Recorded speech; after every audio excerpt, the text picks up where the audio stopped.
मेरा नाम रिया है। एक दिन मम्मी से मिलने उनकी सहेली आई तो घर के रिवाज के अनुसार मेरी बड़ी बहन खुशी खुशी किचन में चाय बनाने के लिए चली गई और साथ ही पकौड़ी भी बनाने लगी। इतनी देर में मेरी दूसरी बहन नाश्ता तैयार करने लगी।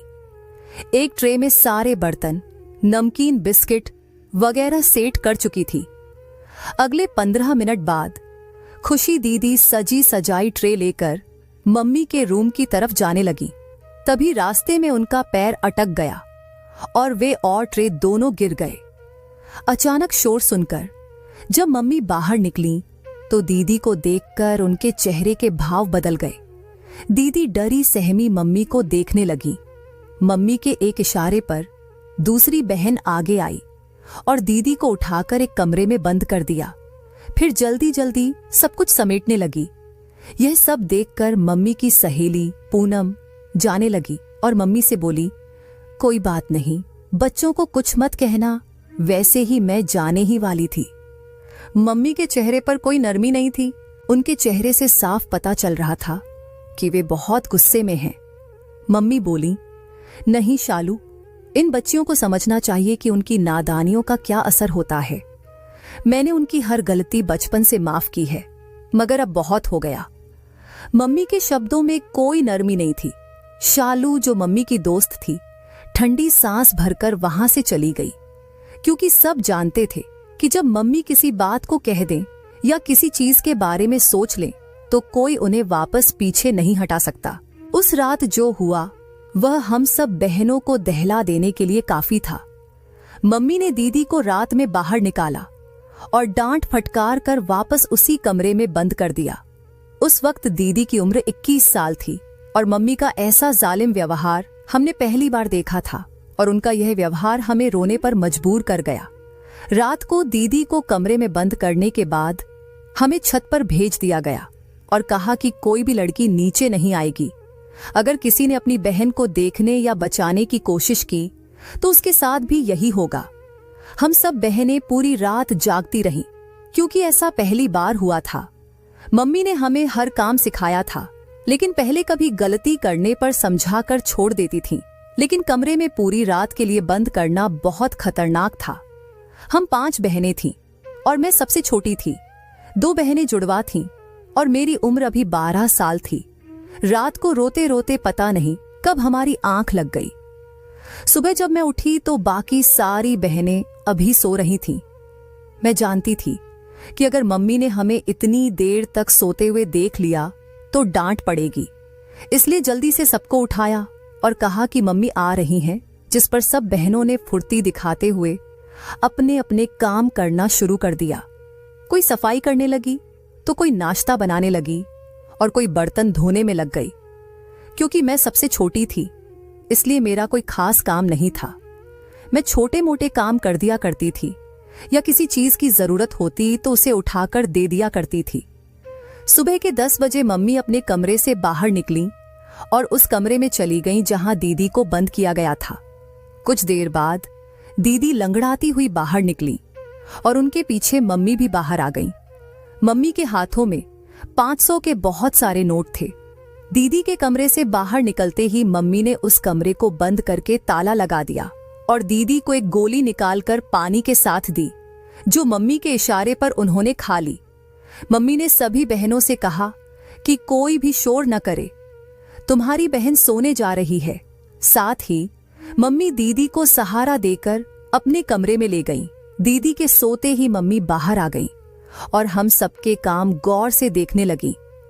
हम सब अभी तक परेशान थे। कोई नहीं जानता था कि मम्मी ने ऐसा क्यों किया।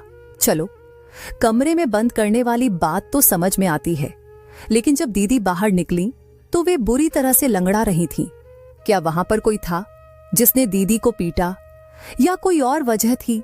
मैं समझ नहीं पा रही थी। दोपहर को 1 घंटे हम सब बहनों को सोना होता था, लेकिन उस दिन मेरी आंखों से नींद कोसों दूर थी। मैं चाहकर भी सो नहीं पाई। मेरे सामने दीदी का बार बार बेबस और मुरझाया हुआ चेहरा सामने आ जाता था और मैं परेशानी से करवटें बदलने लगती थी। अगर दीदी की गलती थी तो मम्मी ने उन्हें इतने प्यार से अपने कमरे में क्यों सुलाया? अब एक नया सवाल मेरे दिमाग में सांप बनकर फन फैलाए बैठा था, जिसका जवाब मैं कहीं से भी नहीं पा सकती थी। मेरे पापा सारा दिन बाहर बैठे जुआ खेलते और मम्मी कुड़कुड़ाकर अपना खून जलाती। उन्होंने पापा को 1000 बार मना किया था कि यह मोहल्ले वाला घर है, इसके बाहर ऐसी हरकतें मत किया करो, मगर पापा कुछ समझने को तैयार नहीं थे। सारा दिन जुए में गुजारते और रात में पूरी रात नशा करते। उनकी हालत इस कदर खराब हो जाती कि मम्मी उन्हें पकड़कर घर में लाती, लेकिन वे गालियां बकते हुए बाहर निकल जाते। मम्मी फिर से हिम्मत करके उन्हें अंदर बुलाती तो वे मम्मी को पीटते और मार मार कर अधमरा कर देते। फिर वे दहलीज पर बेहोश हो जाते। इस सब तमाशे से पहले मम्मी हम सब बहनों को कमरे में भेज देती और बाहर से ताला लगा देती, क्योंकि शायद वे हमें पापा के इस व्यवहार से बचाना चाहती थीं। अक्सर पापा शराब के नशे में इतना मदहोश होते कि मम्मी को बेचने की बातें करते, जो हम कमरे में होकर भी सुनते थे, लेकिन मम्मी सब कुछ सहती थीं। पापा के एक शब्द से नहीं घबराती थीं। उनकी मर्दानगी का ऐसा मुकाबला करती कि पापा दंग रह जाते और पूछते कि पूनम तू औरत है या मर्द? इतनी ताकत तो मुझ में भी नहीं है। लेकिन मम्मी कभी भी इस बात पर शर्मिंदा नहीं होती थी, बल्कि उल्टा गुस्से से कहती, हर्ष मेरे पास एक भी पैसा नहीं है जो मैं तुझ जैसे नशेड़ी के हाथ पर रखूं। मैंने जैसे तैसे करके यह घर बनाया और मैं तुझे इस घर में रख रही हूं, तो मेरा एहसान मान, यही बहुत है। अगर तूने कोई तोड़ फोड़ की तो तुझे यहां से बाहर निकाल दूंगी। हमारा घर कोई कोठी नहीं था, बस इसमें मार्बल का काम हुआ था और एक अच्छा सा ड्राइंग रूम था। मम्मी के लिए यही कोठी के बराबर था। मम्मी की बातें सुनकर पापा फिर मिन्नतें करने लगते, कहते कि पूनम थोड़े से पैसे दे दे। तू चाहती है कि तेरा पति जुआ खेलने बैठे और उसकी जेब से एक पैसा भी ना निकले। लेकिन मम्मी की ना कभी नहीं बदलती थी। फिर रात के नशे में जब पापा मम्मी को पीटते, तब मम्मी अलमारी में पड़े सारे पैसे पापा को दे देती। लेकिन अगले दिन मम्मी के पास फिर से ढेर सारे पैसे होते थे। हम सब बहनें हैरान होती थीं कि पापा भी नहीं कमाते और मम्मी भी कोई काम नहीं करती, फिर इतने पैसे कहां से आते हैं? मगर यह बात मम्मी से पूछने की हिम्मत किसी में भी नहीं थी। हम सब मम्मी से बहुत डरते थे और यह डर दुगना हो जाता जब पापा हमारे सामने आ जाते। एक तो वे हर वक्त नशे में रहते और दूसरा मम्मी बहुत ज्यादा बुरा मानती कि तुम्हारे पापा के सामने तुम में से कोई भी ना आए। तुम अपने पापा के सामने कम से कम आने की कोशिश करो, और जब वे नशे में हों तो बिल्कुल दरवाजा बंद करके बैठ जाओ। हम सबको मम्मी की बात हर हाल में माननी होती। मम्मी हम सबको छत पर सुलाकर जिस कमरे में दीदी को बंद किया था, उस कमरे में ताला लगा देती और खुद बाहर बैठी रहती। हमने 1-2 बार दीदी से पूछने की कोशिश की थी कि तुम्हारी टांग को क्या हुआ था, तुम क्यों लंगड़ा रही थी, जिस पर वे चुपचाप सिर झुका लेती और कुछ नहीं बोलती। दीदी की खामोशी पर सारी बहनों ने उनसे पूछना ही बंद कर दिया। लेकिन मेरे मन में बहुत सारी बातें चल रही थीं। मैंने लगभग 3 दिन दीदी से सवाल पूछे, लेकिन उन्होंने कुछ भी नहीं बताया। आखिर एक दिन जब मैंने उन्हें बहुत तंग किया तो उन्होंने मेरे मुंह पर एक थप्पड़ मार दिया और चिल्लाकर बोली, तुम अभी छोटी हो, अच्छे से काम किया करो, किसी काम में कोई गलती मत करना, वरना मेरी जैसी सजा तुम्हें भी मिलेगी।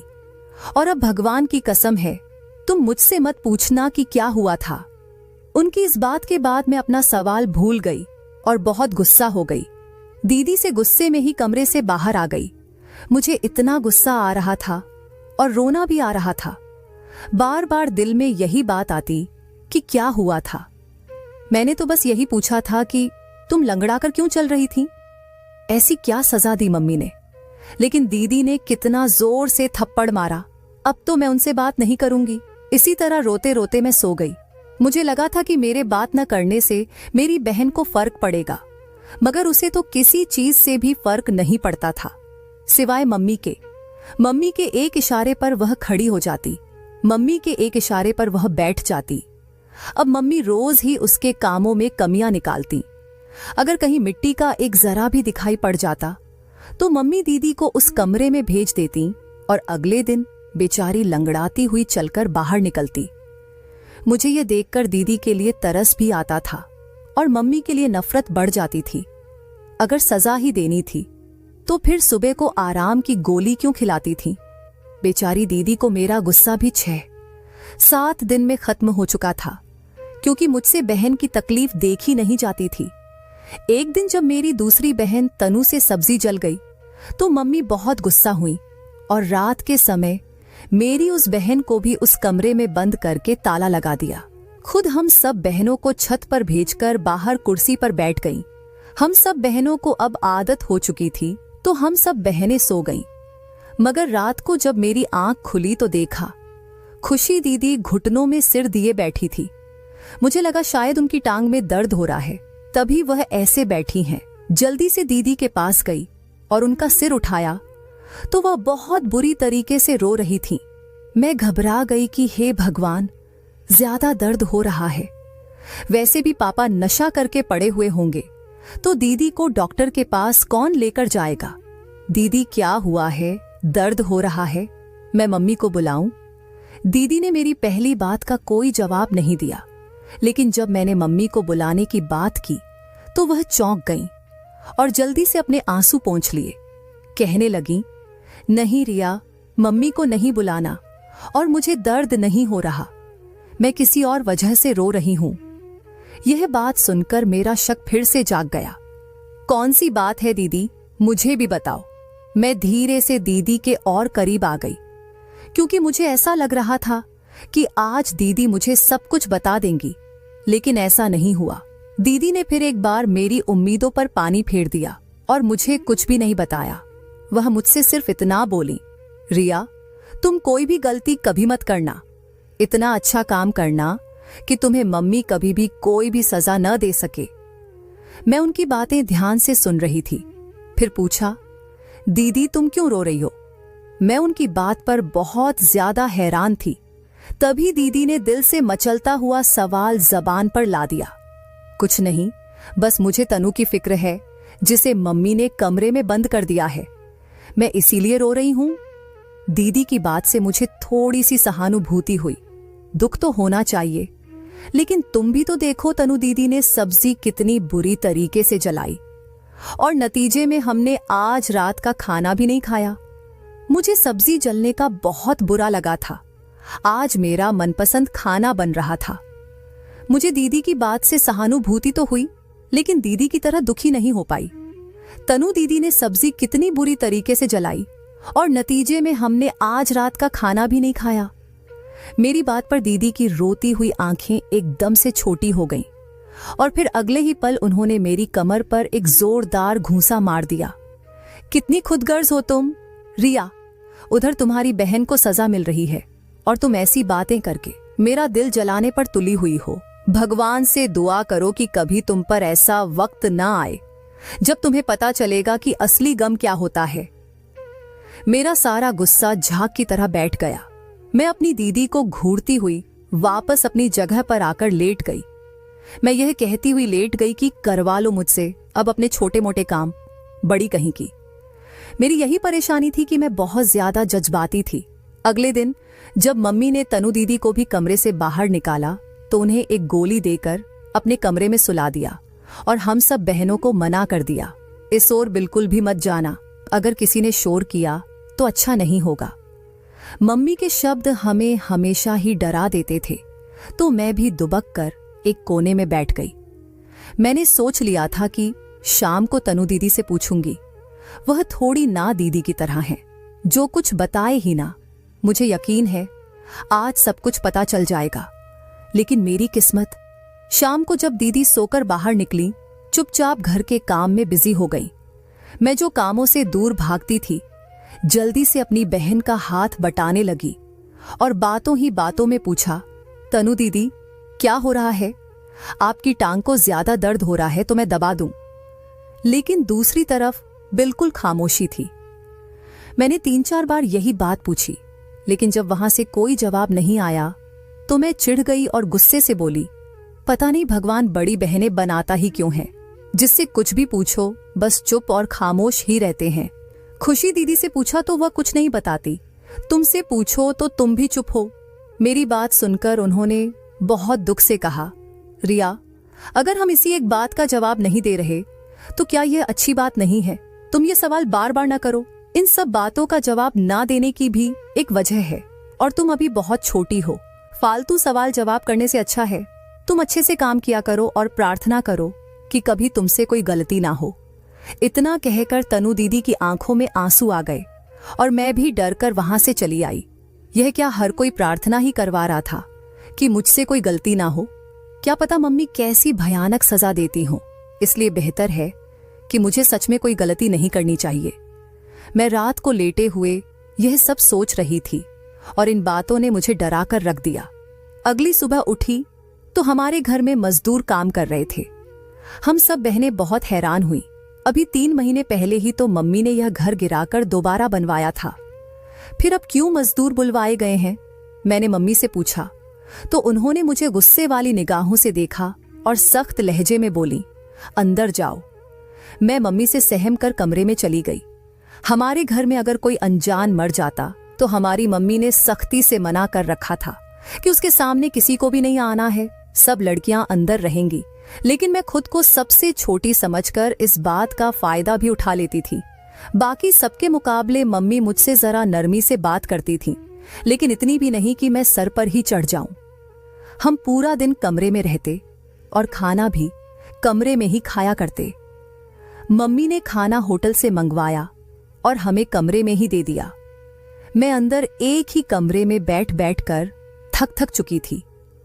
हम सब इस बात से अनजान थे कि मम्मी आखिर क्यों वह बनवा रही हैं।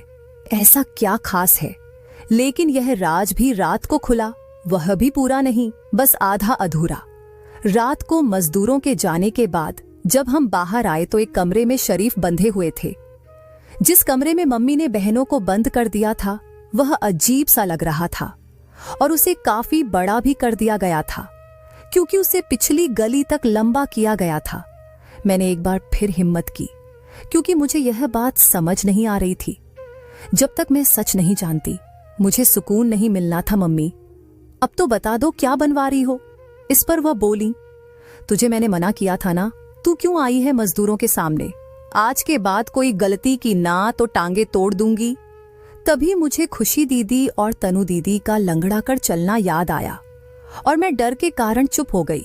अच्छा माफ कर दो मम्मी, लेकिन बता तो दो, मैं बेटी नहीं हूं तुम्हारी जो कुछ और काम नहीं आए। मक्खन लगाना बहुत अच्छा है। मैंने भी यही तरकीब लगाई और मासूम बनकर पूछा तो मम्मी कहने लगी, जेल बनवा रही हूं तुम सबके लिए। अब जो कोई गलती करेगा वह यहीं बंद होगा। मुझे लगा मम्मी मजाक कर रही है और इस बात पर मैं हंसने लगी, लेकिन वह मजाक नहीं कर रही थी, वह सच कह रही थी। तभी मेरे हंसने पर नाराज होकर बोली, यह बदतमीजी है। अगर मम्मी कोई बात कहे तो दांत नहीं निकालते, बल्कि उसे गौर से सुनते हैं और उस पर चलने की कोशिश करते हैं। अगर आज के बाद तुमने कभी ऐसा व्यवहार अपनाया तो मुझसे बुरा कोई नहीं होगा और सबसे पहले मैं तुम्हें ही इस जेल के अंदर बंद करूंगी। मम्मी की इस बात ने मेरी हंसी को रोक दिया और मैं डरते हुए बोली, मम्मी क्या तुम सच कह रही हो? लेकिन इस बार वह नहीं बोली और मुझ पर गुस्से की नजर डालते हुए अपने कमरे में चली गई। पीछे से दीदी ने मेरा हाथ पकड़ा और अपने कमरे में ले गई। रिया, पागल क्यों बनी बैठी हो? कितनी बार तुम्हें मना किया है कि फिजूल सवाल मत किया करो। अगर मम्मी को गुस्सा आ गया तो बहुत बुरा होगा तुम्हारे साथ। तुम समझते क्यों नहीं हो? तुम इन सवालों का पीछा क्यों नहीं छोड़ती हो? 1000 बार मैं तुम्हें मना कर चुकी हूं, लेकिन तुम हो कि अपनी बात पर अड़ी हुई हो। रुक जाओ, मत करो पीछा इन बातों का। एक दिन खुद पता चल जाएगा, फिर तुम रोती फिरोगी। दीदी बहुत ज्यादा रो रही थी और मुझे खुद पर गुस्सा आया कि मैं क्यों इन बातों के पीछे भाग रही हूं, जबकि यह बातें अच्छी भी नहीं हैं। यह जानते हुए भी कि दोनों बहनों के क्या हाल हुए, मैं बस अपने शक के पीछे बार बार तनु दीदी और खुशी दीदी से पूछकर उन्हें तकलीफ दे रही हूं। उस रात मैंने दीदी से वादा किया कि आज के बाद मैं इस बारे में किसी से नहीं पूछूंगी और हर काम बहुत अच्छा करूंगी। मम्मी को कभी शिकायत का कोई मौका नहीं दूंगी। बस इस बार मुझे माफ कर दो, मैंने तुम दोनों का दिल दुखाया है। दीदी इस बात से बहुत ज्यादा खुश हो गईं। अपने बेड के नीचे से RSP से भी शर्ट निकालकर मुझे दिए। मैं हैरान रह गई, उनके पास इतने सारे पैसे कहाँ से आए? मम्मी तो हम में से किसी को भी खर्चा नहीं देती थी। मैंने दीदी से पूछा तो वह मुस्कुरा दी और बोली, तुमने देखा है ना कि जब मैं कमरे से बाहर आती हूँ मम्मी 500 के कितने नोट उठाती है। मैंने इस बात पर जल्दी से सिर हिला दिया। दीदी कहने लगी, मैंने भी उन्हीं पैसों में से कुछ उठा लिए थे, अब यह तुम्हारे हुए क्योंकि तुम मेरी बात मान रही हो, और अगर तुमने मुझसे किया वादा तोड़ा तो मैं उसी दिन तुमसे हमेशा हमेशा के लिए खफा हो जाऊंगी और कभी बात नहीं करूंगी। मैंने उन्हें यकीन दिलाया कि कभी भी ऐसा नहीं होगा कि मैं तुम्हारे साथ किया हुआ वादा तोड़ दूं। मैंने उस रात सबको यकीन दिला दिया कि इस बारे में आज के बाद कोई बात नहीं करनी। अगर मैं ऐसे ही पूछती रही तो मम्मी मुझे ही जेल में न डाल दें। अगले दिन फिर मम्मी ने हम सबको कमरे में बंद कर दिया क्योंकि पापा अपने किसी दोस्त के पास गए थे और सुबह के वक्त वापस आए थे। उस दिन भी पापा ने मम्मी से पैसे मांगे और मम्मी ने देने से मना कर दिया, जिस पर दोनों के बीच में एक बहुत बड़ा झगड़ा हुआ। यहाँ तक कि पापा मम्मी को मारने पीटने लगे और मम्मी पापा से अपना बचाव करने की कोशिश करने लगी। लेकिन पापा ने स्टील का फूलदान उठाया। जैसे ही वह फूलदान मम्मी के सिर पर मारने के लिए लाए, वैसे ही उनका पैर बुरी तरह से फिसल गया।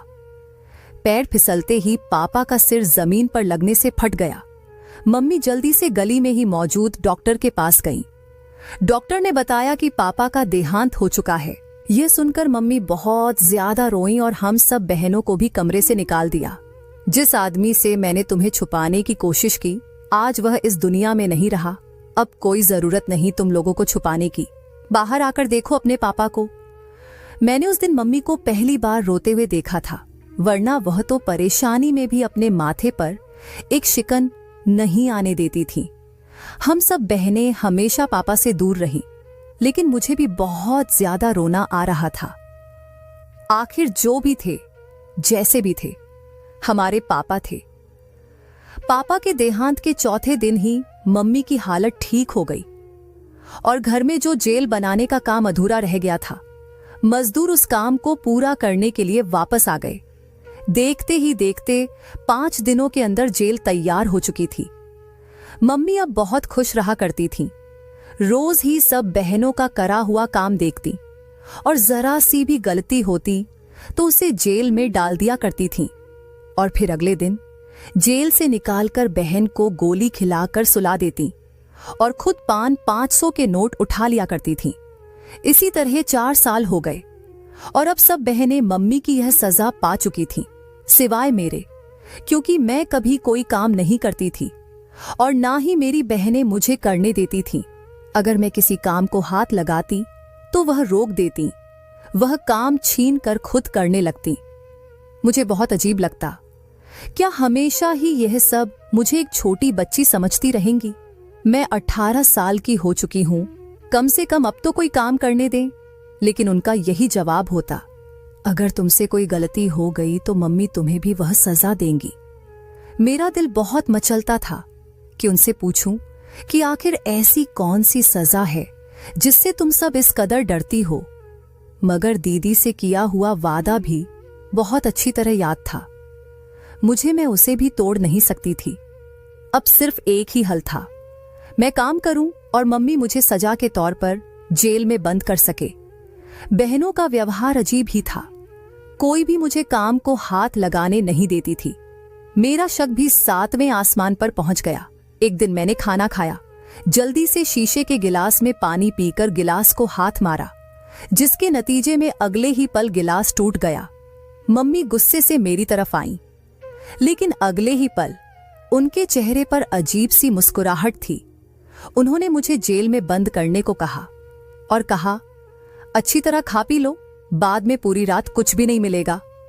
मैंने किचन में जाकर अच्छी तरह खाना खाया। मेरे पीछे मेरी एक बहन चली आई और मेरा दुपट्टा उड़कर खुद उन्होंने घूंघट निकाल लिया। मैं चौंक पड़ी, नहीं, मुझे खुद जाना है। जिस पर वह बोली, अच्छा मुझे जाने दो, तुम ऐसा करो, उधर पर्दे के पीछे छुप जाना तो तुम्हें सब पता चल जाएगा। मम्मी ने जैसे ही बहन को जेल में डाला, वैसे ही मैं भी अंदर घुस गई। और पर्दे के पीछे छुप गई। जेल बंद होने के बाद मेरी तो जान निकल गई। वहां की दीवार एक तरफ को खुलने लगी। सामने ही खूबसूरत कमरा था जिसमें जमीन पर कालीन बिछा था और इधर उधर सोफों पर अलग अलग मर्द बैठे थे। थोड़ी देर बाद ही एक लड़की मेरी बहन को दूसरे पर्दे के पीछे लेकर गई। जब बहन वापस आई तो वह बहुत ज्यादा सुंदर लग रही थी, किसी दुल्हन की तरह। फिर गाना बजने लगा और मेरी बहन उस गाने पर नाचने लगी। वह पूरी रात नाचती रही और मैं रोते हुए अपनी बहन को अपने हिस्से की जिंदगी जीते हुए देखती रही। फिर आखिर जब सुबह हुई तो आदमी एक एक करके वहां से जाने लगे, लेकिन जाने से पहले सब अपने हिसाब के मुताबिक हजारों के नोट रख कर जा रहे थे। मेरी बहन नाच नाच कर इसका कदर थक गई थी कि जब मम्मी ने जेल का दरवाजा खोला तो उसे चला ही नहीं जा रहा था। वह लड़खड़ाते हुए बाहर निकली। मैं भी चुपके से उनके पीछे बाहर निकली। मैं बहुत जुनूनी लड़की थी। मेरी सभी बहनों ने यह जुल्म तो बर्दाश्त कर लिया था, लेकिन मेरे लिए आंखों देखा यह सब सहना किसी भी सूरत में मुमकिन नहीं था। मैंने सोच लिया था कि आज रात को मम्मी के किए की सजा उन्हें जरूर दूंगी। आज फिर मैंने गलती की। मम्मी ने मुझे भेजना चाहा तो बाकी बहनों ने मना कर दिया कि हम चले जाते हैं, लेकिन मैंने जिद की और खुद जेल के अंदर गई। रात को वहां जाने से पहले मैंने एक बहुत बड़ा कदम उठाया। हमारे मोहल्ले में ही एक आदमी ने अपनी बहू को मारा था तो मीडिया वाले आए थे। जाते वक्त मैंने उनका कार्ड गली में से गिरा पड़ा हुआ उठा लिया था और ना जाने कैसे बचपन से वह कार्ड मेरे पास रखा हुआ रह गया था। पापा के मर जाने के बाद मैंने उनका मोबाइल उठाकर मीडिया वालों का नंबर मिलाया और उन्हें सब कुछ बता दिया। ये भी बताया कि आज रात आपको अपनी आंखों से सच का पता चल जाएगा। वे लोग मेरी बात पर यकीन करके आ गए और जैसे ही मम्मी मुझे जेल में लेकर गई, वे भी पीछे कैमरा लिए चले आए और मम्मी की करतूतों को कैमरे में रिकॉर्ड कर लिया। मम्मी बहुत घबरा गईं। बार बार मुझे उसे से देखते हुए अपने सीने से लगाने लगीं कि मेरी बेटी तो पागल है वगैरह वगैरह। मीडिया वालों ने पुलिस को भी बता दिया और अगले 4 घंटों में मम्मी जेल के अंदर बैठी थी। मेरी सभी बहनें मुझसे बुरी तरह नाराज थीं कि मम्मी के साथ ऐसा क्यों किया, मगर मैं चुप थी। मैंने कोई जवाब नहीं दिया। मैं बस अपनी बहनों को बचाना चाहती थी। अगले दिन एक महिला कांस्टेबल ने हमें बताया, उस औरत ने जुर्म किया है। तुम लोग उसकी बेटियां नहीं हो, बल्कि उसने अलग अलग जगह से तुम्हें उठाया है सिर्फ यह कारोबार करने के लिए। इसका पति भी खुद की मौत नहीं मरा, बल्कि इस औरत ने खुद उसे मारा है क्योंकि वह तुम सबको बेचना चाहता था, जबकि यह औरत उम्र भर की कमाई खाना चाहती थी। यह बात सुनकर हम सब बहनों पर गम का पहाड़ टूट पड़ा। पुलिस ने कहा कि वह हमें हमारे असली माता पिता के पास तक पहुंचा देगी, लेकिन हम सब ने मना कर दिया और हम सब ने एक साथ रहने का सोचा कि हम बहनें कभी अलग नहीं होंगे, हम हमेशा एक साथ ही रहेंगे।